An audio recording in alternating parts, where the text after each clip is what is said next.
एक माहिती समोर आलेली आहे की जवळपास 12,000 पुरुषांनी लाडकी बहीण योजनेचा लाभ घेतलेला आहे। त्याच्यामुळे सरकारला 162 कोटी रुपयांचा चुना लागलेला आहे। मी याआधी सुद्धा अनेकदा या संदर्भामध्ये आम्ही म्हटलेलं आहे की लाडकी बहीण योजनेच्या बद्दल चांगलं आणि वाईट दोन्ही पद्धतीचे ऑब्सेशन्स लोकांना झालेले आहेत आणि त्याच्यामुळे बऱ्याचशा कालावधी म्हणजे काही ना काहीतरी त्याच्यामध्ये काढायचं आणि ही स्कीम कशी चुकीची आहे तो एक प्रयत्न हा सातत्याने होत चाललेला आहे। आम्ही त्या संदर्भात आधी माहिती दिली की जे आम्हाला IT डिपार्टमेंटनी ही माहितीच्या अधिकारात म्हणजे डिपार्टमेंटनीच दिलेली माहिती आहे, ही काही नव्याने कुठं आलेली माहिती नाही आहे।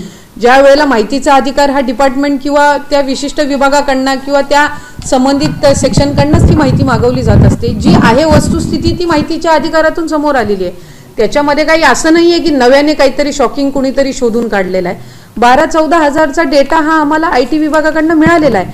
आम्ही त्याचं बायफर्केशन करत आहोत की त्या 12-14 हजारमध्ये अशा महिला आहेत का की जे जेन्युइन लाभार्थी आहेत पण त्यांचे बँकमध्ये अकाउंट्स नव्हते म्हणून त्यांनी त्यांच्या घरातल्या पुरुषाचं अकाउंट दिलेलं आहे का, किंवा असे काही आहेत का की ज्यांनी दिशाभूल करून तो लाभ घेतलेला आहे का, याचं सविस्तर बायफर्केशन आल्याशिवाय आपण ते चुकीचंच आहे का योग्यच आहे अशा पद्धतीचा निकष त्या ठिकाणी काढणं हे चुकीचं आहे।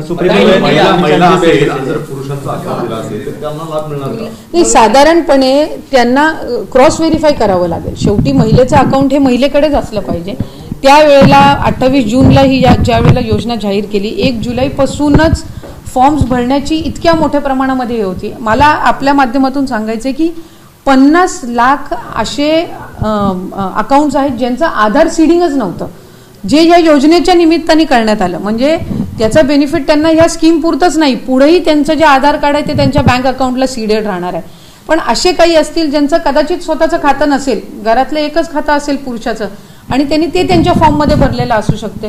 काही असे असू शकतात की त्यांच्याकडे तो रॉ डेटा आलाय पण तो क्रॉस व्हेरीफाय आम्हाला ग्राउंड लेवलला करणं गरजेचं आहे। त्यामुळे या सगळ्या बाबी आहेत जिथपर्यंत आमच्याकडे त्या संदर्भातला फायनल डेटा आणि बायफर्केशन येत नाही, त्यामुळे त्याबद्दलची टिप्पणी किंवा एखाद्या कन्क्लुजनला आपण येणं हे काही योग्य राहणार नाही। त्यांनी जी काही भेट घेतली ही त्यांच्या खासदारांच्या समवेत त्यांचे काही स्थानिक प्रश्न असतील त्या संदर्भामध्ये घेतलेली असेल। त्याच्यामुळे ते राज्याचे देशाचे गृहमंत्री आहेत, देशाचे गृहमंत्री आणि जे सुप्रियाताईंच्या सोबत जे सगळे भेटले हे सांसद आहेत म्हणजे खासदार आहेत, त्यांच्या मतदारसंघातले काही विविध प्रश्नांच्या संदर्भात ते भेटलेले असतील। त्याच्यामुळे त्याच्यामध्ये अधिकचं काही भाष्य करणं हा माझा नैतिक अधिकार सुद्धा